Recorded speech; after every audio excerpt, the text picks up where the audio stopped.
you you made this statement in I think one of your articles or books, and it's always stuck with me, and I've often used it to engage my students as well. And it's the idea that you at gatherings, particularly dinner gatherings and so Mhm. on, right?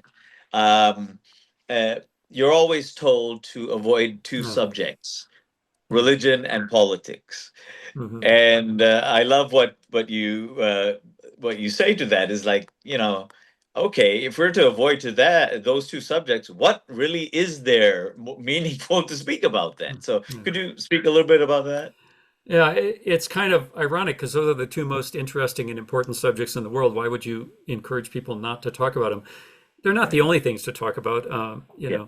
I talk a lot to my neighbors about how their apple trees are doing, and the whether you're going to get irrigation water this week. I live in a rural area now, so I've expanded the topics I talk about quite a bit. But it's still true for me though that religion and politics are what really make life interesting. And of course, by religion, we don't just mean people arguing about whether it's Christianity or Islam we should follow or this or that, but those fundamental questions about what does it mean to be human. Yeah. I can't imagine a life in which I don't talk about religion in that broader sense. And of course, if we talk about sort of abstract moral and philosophical questions, uh, that's all well and good. But politics is what makes change happen. And so if you really care about the state of the world, how can you not talk about politics? And maybe the only thing that's changed for me is I'm a lot less confident about my answers than I used to be. And I think that's probably a product of aging. As you get older, you get a little more aware of your own limitations. But it reflects also something I've always thought, which is when we talk about religion and politics, uh, I think the best way to go forward is to ask questions, not to make pronouncements. I was a professor for 26 years, and it's a real occupational hazard for professors to make pronouncements. So I've always Yeah. had to go against my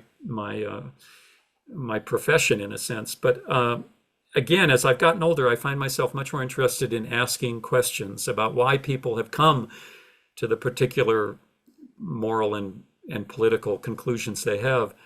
And as a result, I think I've learned a lot. But it's still the most interesting thing, and in fact, perhaps the only really interesting thing to talk about over time is Yeah. religion and politics.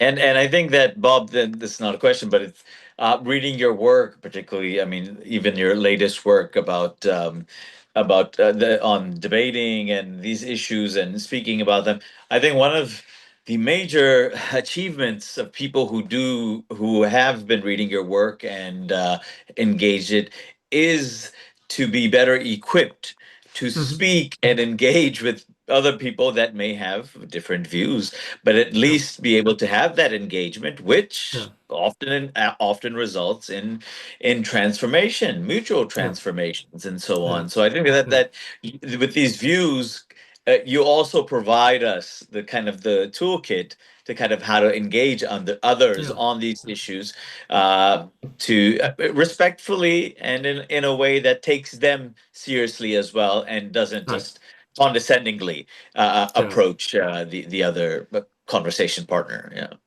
And then one last thing, and then I'll be quiet. But I was just thinking of my engagement with you as a kind of lesson in this. So I think I'm about 25 years older than you. When I met you, you were a college student, and I was a professor. So obviously, I knew more than you, except of course about the things I didn't know more than you about. And our long political engagement and friendship has been really rich for me. For instance, I have learned a tremendous amount about Islam from you. I probably had pretty shallow understandings of Islam and the scope of the variation in interpretations in Islam till I met you, and you helped educate me about that, for which I'm incredibly grateful. You had experience in Pakistan Yeah. that I knew only through textbooks and such things, and by being with you on the ground in Pakistan, I learned a tremendous amount. So, uh, you know, there's I think there's a balance between the commitment we feel for principles that are non-negotiable.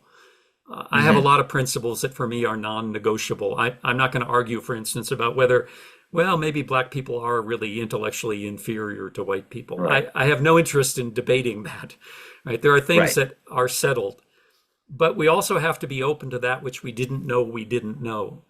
And I've been incredibly fortunate, both through my work in a university, but also my political activity, to learn in ways I would have never imagined learning. Uh, and even to this day, I'm learning in ways that surprise me. Uh, I don't want to, seem naive, but that's always been a big motivation for me, realizing my own limitations and wanting to go beyond them. And it's it's been a wild ride at times, but Right.